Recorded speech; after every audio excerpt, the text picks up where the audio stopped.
तो देखिए आज जो अपन टॉपिक ले रहे हैं this is distinguish between economic development and economic growth. मतलब बहुत ही क्लोज वर्ड है। Economic development and economic growth describe the different criteria for the measurement of economic development. तो दो पार्ट हो गए इसमें। तो पहले तो अपन कंपैरेटिव चार्ट देख लें, थोड़ा सा अपन को आइडिया लग जाए कि ये चीजें क्या है। तो ये अपन जो देख रहे हैं ये आपका इकोनॉमिक ग्रोथ और इकोनॉमिक डेवलपमेंट दोनों का डिफरेंस अपन देख रहे हैं। सबसे पहले मीनिंग की बात करते हैं। तो economic growth is the positive change in the real output of the economy in a particular span of time. मतलब रियल आउटपुट का मतलब है कि आपकी क्वांटिटी जो है ना वो बढ़नी चाहिए। मतलब मेन जो है ना ये क्वांटिटेटिव चेंज के बारे में हमको बताता है। और economic development involve rise in the level of production in an economy along with the advancement of technology, improvement in the living standard। ये थोड़ा ब्रॉड लेवल पे चला गया। ये केवल क्वांटिटी आउटपुट बढ़ रहा है उसको देख रहा है, ये तो लिविंग स्टैंडर्ड को भी देख रहा है, टेक्नोलॉजी के इंप्रूवमेंट को भी देख रहा है, सब चीज देख रहा है। तो ये जो इकोनॉमिक ग्रोथ है ना ये एक नैरो कॉन्सेप्ट है, जबकि इकोनॉमिक डेवलपमेंट जो है ना ये एक ब्रॉड कॉन्सेप्ट है। स्कोप क्या है? ये तो केवल increase in the indicator like GDP पर कैपिटा इनकम, ये तो इन्हीं को देखता है। और ये जो इकोनॉमिक डेवलपमेंट है वो तो लाइफ एक्सपेक्टेंसी कितनी है, rate of infant mortality rate कितनी है, लिटरेसी रेट कितनी है, पॉवर्टी रेट कितनी है, मतलब ये ओवरऑल चीजों सबको देखता है। एक ह्यूमन के डेवलपमेंट में जो ह्यूमन डेवलपमेंट इंडेक्स है उसको देखता है, और ये केवल जीडीपी को देखता है। ये आपका शॉर्ट टर्म प्रोसेस है, जबकि इकोनॉमिक डेवलपमेंट आपका लॉन्ग टर्म प्रोसेस है। एप्लीकेबल टू ये बेसिकली डेवलप कंट्रीज के काम आता है, ये डेवलपिंग कंट्रीज के काम आता है। और इसको अपवर्ड मूवमेंट नेशनल इनकम में बढ़ गई है तो हम कहते हैं अभी इकोनॉमिक ग्रोथ हो रही है। और ये कहता है upward in real national income. Real national income का मतलब वाकई लोगों के लिविंग स्टैंडर्ड में इंप्रूवमेंट हुआ हो। ये क्वांटिटेटिव चेंजेस को देखता है, ये क्वालिटेटिव एंड क्वांटिटेटिव दोनों चेंजेस को देखता है। ये ऑटोमेटिक है, ये मैनुअल है, और in a certain period of time है, और ये कंटिन्यूस प्रोसेस है। ये तो पर्टिकुलर एक पीरियड का अपन ने देख लिया, ये कंटिन्यूस प्रोसेस है जो लॉन्ग टर्म तक चलता रहता है। तो ये सब चीजें इसके अंदर अपन को देखनी है। तो कुछ चीजों को अच्छे से समझने के लिए अपन देख रहे हैं, नंबर वन अपन ले रहे हैं national income as index of development. कि डेवलपमेंट का इंडेक्स देखने के लिए आपको नेशनल इनकम को देखना चाहिए। इस पॉइंट के according there is a group of certain economies which maintain the growth of national income should be considered most suitable index of economic development. ये कह रहे हैं नेशनल इनकम जो है ना वो उसको देख लो तो आपको इकोनॉमिक डेवलपमेंट का अपने आप ही अंदाजा हो जाएगा। ऐसे राइटर कौन थे? Simon Kuznets, Meyer, Baldwin, Hicks, doctor Samuelson, D Samuelson, Pigou, कुंट्स, ये सभी ने कहा कि हाँ भाई ये ज्यादा अच्छा है कि अपन इसको देख ले। For this purpose net national product NNP को प्रेफर किया जाता है जीएनपी के ऊपर, यानी जीएनपी की बजाय आप एनएनपी को ज्यादा प्रेफर करते हैं, as it give a better idea about the progress of the nation. लेकिन R J Lipsey maintains that there are many possible measure का, उन्होंने कहा कि नहीं और भी चीजें हैं जो कि कंट्री के डिग्री ऑफ डेवलपमेंट को देखने में काम आती है। इनकम पर हेड देखना पड़ता है, द परसेंटेज ऑफ रिसोर्सेज अनएक्सप्लॉइटेड कितने बचे। ये नहीं हो आपने पूरी इकोनॉमी का प्रोडक्शन बढ़ाने के लिए सारे रिसोर्सेज यूज कर लिए तो प्रोडक्शन तो बढ़ जाएगा, लेकिन रिसोर्सेज खत्म हो जाएंगे। कैपिटल पर हेड कितनी है, सेविंग पर हेड कितना है, अमाउंट ऑफ सोशल कैपिटल कितना है। तो मोर कॉमनली जो है अपन जो केवल नेशनल इनकम को देखते हैं उसके बजाय per capita, real income, comparative concept, standard of living and economic welfare, इन सब चीजों को आपको जो है देखना चाहिए। आपको ब्रॉड कॉन्सेप्ट में देखना चाहिए, इसको आपको नैरो कॉन्सेप्ट में नहीं देखना चाहिए। अब पॉइंट नंबर 2 लेते हैं, per capita real income. Some economist believe that economic growth is meaningless if it does not improve the standard of living. कहता है आपकी इकोनॉमिक ग्रोथ हुई लेकिन अगर आप लोगों का स्टैंडर्ड ऑफ लिविंग नहीं बढ़ा तो वो इकोनॉमिक ग्रोथ बेकार है। Thus they say that the meaning of economic development is to increase aggregate output। का aggregate output तो बढ़ना ही चाहिए, बट उससे आपकी पर कैपिटा इनकम इंक्रीज होनी चाहिए लॉन्ग पीरियड के अंदर। अगर ये नहीं हो रही है तो फिर वो बेकार है।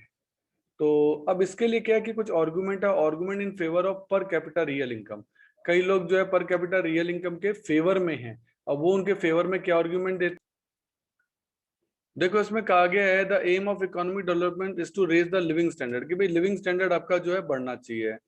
अब लिखा है this can be estimated through पर capita income rather than national income, कि लिविंग स्टैंडर्ड तो आपके नेशनल इनकम की बजाय पर कैपिटा इनकम, भाई नेशनल इनकम तो आपकी बढ़ गई क्योंकि मुकेश अंबानी के पैसे खूब बढ़ गए तो नेशनल इनकम तो बढ़ गई, पर पर्सन के हिस्से कितने आया, पर पर्सन के हिस्से कितने आया, इससे ही तो सब कुछ मैटर करेगा। मतलब कहने का मतलब ये है कि उससे प्रोडक्ट तो बढ़ गया, बट अगर पर कैपिटा के हाथ में कुछ आया ही नहीं तो ऐसी नेशनल इनकम बढ़ने का क्या फायदा। तो लिखा है कि national income of country goes up but the per capital income is not increasing, that will not raise the living standard. जब लोगों के हाथ में पैसा आया ही नहीं, वो तो मुकेश अंबानी की इनकम बढ़ी, उससे नेशनल इनकम तो बढ़ गई बट पर कैपिटा इनकम बढ़ी नहीं, तो उससे लोगों का लिविंग स्टैंडर्ड कैसे बढ़ेगा। That way per capita income is a better measure of economic development than the national income. अब इन्होंने ये भी कहा है in advance countries per capita income has been continuous increases because the growth rate of national income is greater than the growth rate of population, क्योंकि वहां की population कम होती है। ब्रिटेन की पॉपुलेशन, जर्मनी की पॉपुलेशन, इटली जापान की population, यहाँ की पॉपुलेशन कम है, तो वहां की ग्रोथ रेट जो है पॉपुलेशन रेट से ज्यादा है, तो इसलिए पर कैपिटा इनकम बढ़ेगी बढ़ेगी। तो लिखा है this has raise the economic lot of people in under developed countries में स्थिति अलग है कि there is very less capacity to produce per head, वहां पर पर्सन के हिसाब से बढ़ाना बहुत ही मुश्किल है, क्योंकि वहां डेवलपमेंट इतना ज्यादा नहीं होता जितनी की पॉपुलेशन बढ़ जाती है, तो पॉपुलेशन की ग्रोथ रेट ज्यादा है। So as the capacity to produce goes up this economic proceed toward economic development. तो इनका क्या चक्कर पड़ता है कि इनकी जो इकोनॉमी वो तो बढ़ रही है लेकिन पॉपुलेशन साथ साथ उतनी ही बढ़ रही है, उससे ज्यादा बढ़ रही है, तो उससे क्या होता है पर एक कैपिटा इनकम पर जो पर पर्सन की जब इनकम निकाली जाती है उस पर फर्क नहीं पड़ पाता। तो लिखा है increase in per capita income can be better index of an increase in the welfare of the people. In advanced countries, national income has increased much faster than the growth rate of population. Compare करो कि growth rate जो है वो अगर population के rate से ज्यादा है, it means the per capita real income has been constantly increases, जैसे कि आपकी developed countries में होता है, और and this has lead to increase in the welfare of the people, उससे उनके लोगों का welfare भी हो जाता है। तो इसीलिए कहते हैं कि that way the per capita income can be considered as a better index of welfare of the people. अब देखो ये तो फेवर की बात थी, अब आ रहे हैं आर्गुमेंट अगेंस्ट पर कैपिटा इनकम। इसके लिए मिरर एंड बॉल्डविन ने एक थ्योरी दी, उन्होंने कहा if N increase in per capita income were taken on the measure of development we would be awkward position आ जाएगी हमारे लिए कि country had no development if real income had risen but population also risen at the same time, कि population बढ़ गई तो इसलिए इस कंट्री का कोई डेवलपमेंट हुआ ही नहीं। फिर तो इसका मतलब ये हो गया if in country increase in national income is offset by the increase in population then we would be bound to say that no economic development is taken, मतलब कहीं अपन इकोनॉमिक डेवलपमेंट हुआ और उतनी पॉपुलेशन बढ़ गई तो क्या हम ये कहेंगे कि वहां इकोनॉमिक डेवलपमेंट नहीं हुआ। सिमिलरली यदि national income in a country has not gone up but population has reduce, अब मान लो नेशनल इनकम तो नहीं बढ़ी पर पॉपुलेशन कम हो गई ड्यू टू एपिडेमिक और वॉर, तो इसका मतलब तो पर कैपिटा इनकम बढ़ जाएगी, तो इसका मतलब वहां का इकोनॉमिक डेवलपमेंट हो गया, जबकि वहां की पॉपुलेशन तो कम हुई है तो वेलफेयर तो कम हो गया। तो ऐसी कंडीशन में अपन इसको पर कैपिटा इनकम को ही मेजरमेंट नहीं मान सकते।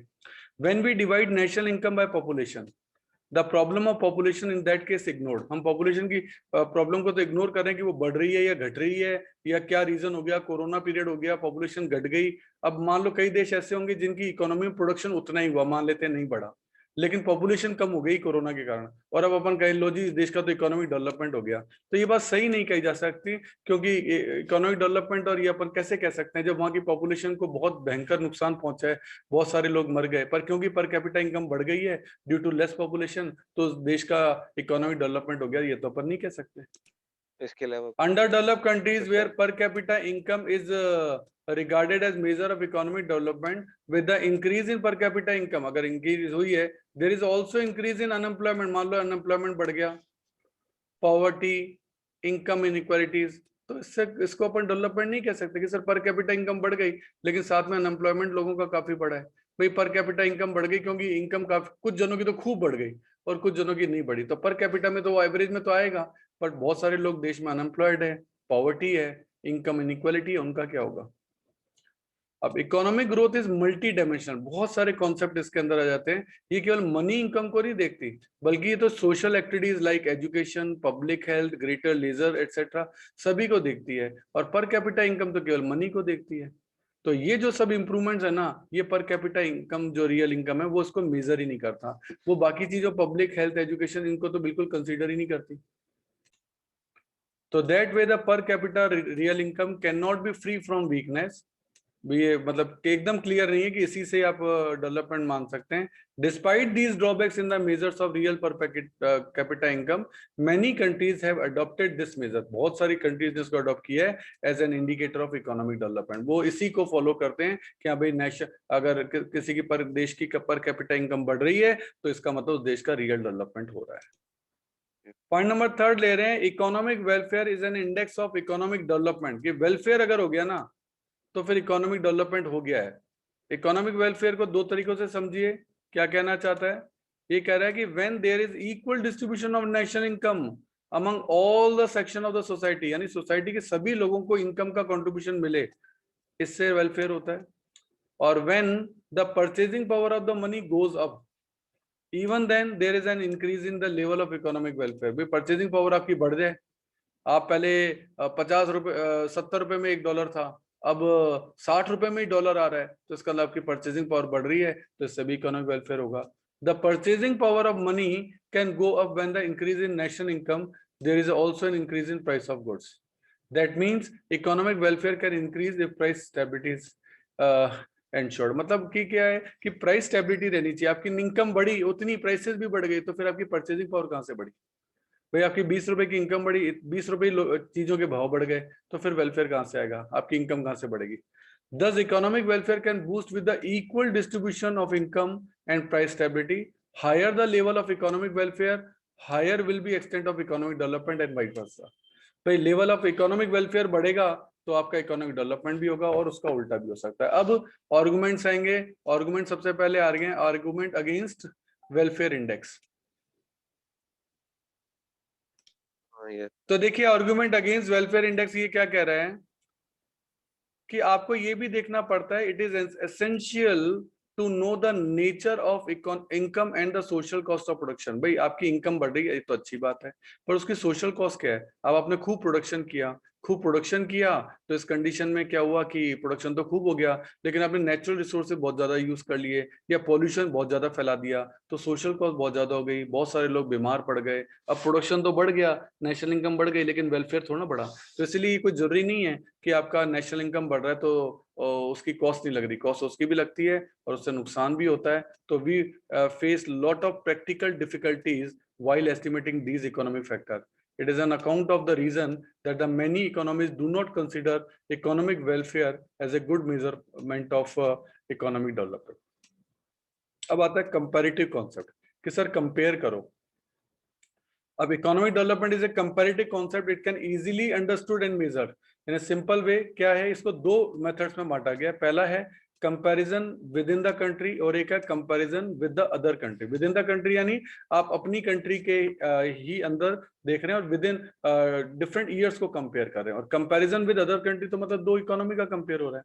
अब मैं पहले बता रहा हूँ, नंबर वन है आपका comparison with in the country. To compare the economic development of country over time, we will have to consider the long period and divide into different phases. अब हमने 1990 में 1000 करोड़ की इनकम थी, फिर वो 1200 करोड़ की हो गई 1995 में, और फिर 1800 करोड़ की हो गई 2000 में।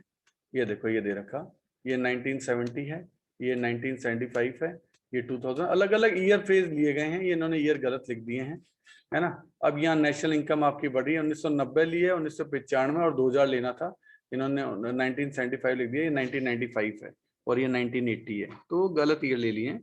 तो उसमें आप ये देख रहे हैं कि ये आपका जो बार है वो इस तरह से जा रहा है। अब ये इसका जो ट्रेंड होना चाहिए था वो ये जाना चाहिए था, पर ये डिक्लाइन हो गया। तो इसका मतलब अब आपकी जो नेशनल इनकम की बढ़ने की जो रेट है वो आपकी डिक्लाइन कर रही है। इस ग्राफ से आपको ये पता लगता है कि आपकी नेशनल इनकम को जो है डिक्लाइन हो रही है, ये अपन को इससे पता लग रहा है। ठीक है, आगे चलते हैं। अब यहाँ परसेंटेज वाइज भी बताया गया है कि पहले आपकी नेशनल इनकम जो है कितनी बढ़ी, 20% बढ़ी, फिर वो 25% बढ़ रही है। वो उस हिसाब से इन्होंने परसेंटेज वाइज फिर इन्होंने परसेंटेज दिखाए हैं सारे, तो वो परसेंटेजेस भी हो सकता है। बाकी ग्राफ से आपको क्लियरली पता लग रहा है कि आपका ट्रेंड यहाँ काफी इंक्रीजिंग था, है ना। ये ट्रेंड आपका जाना चाहिए था इस तरीके से, लेकिन ये डिक्लाइन हो गया इस तरीके से कि अब यहाँ जा रहा है ये। तो इससे आपको पता लग रहा है कि आपके नेशनल इनकम का लेवल किस रो में जा रहा है। फिर आता है कंपैरिजन विद अदर कंट्रीज। इसमें आप दो कंट्रीज को कंपेयर करो। ये देखो दो कंट्रीज का चार्ट है, ये तो है पीरियड, ये इनकम। एक तो इसमें चार्ट जा रहा है कंट्री ए का, ये कंट्री ए का चार्ट जा रहा है, ये देखो ये कंट्री ए का जा रहा है, और एक जा रहा है आपका कंट्री बी का, ये कंट्री बी का, ये देखो अब ये यहां से यहां मुड़ गया है ना।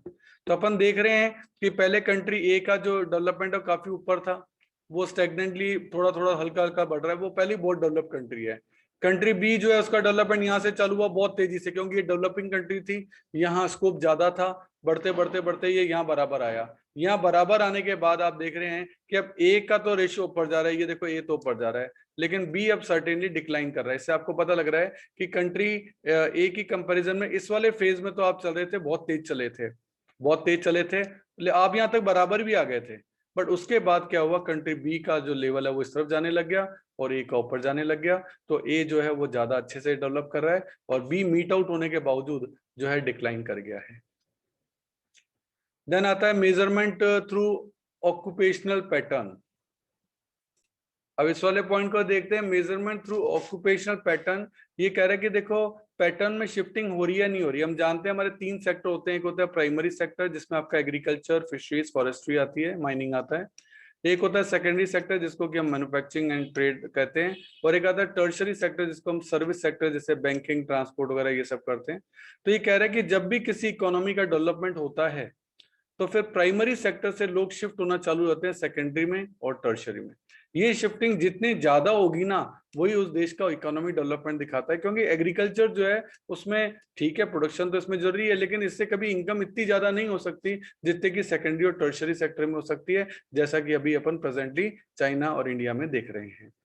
तो लिखा है अ shift in occupational distribution of population from primary sector to secondary and tertiary sectors shows the movement toward economic development।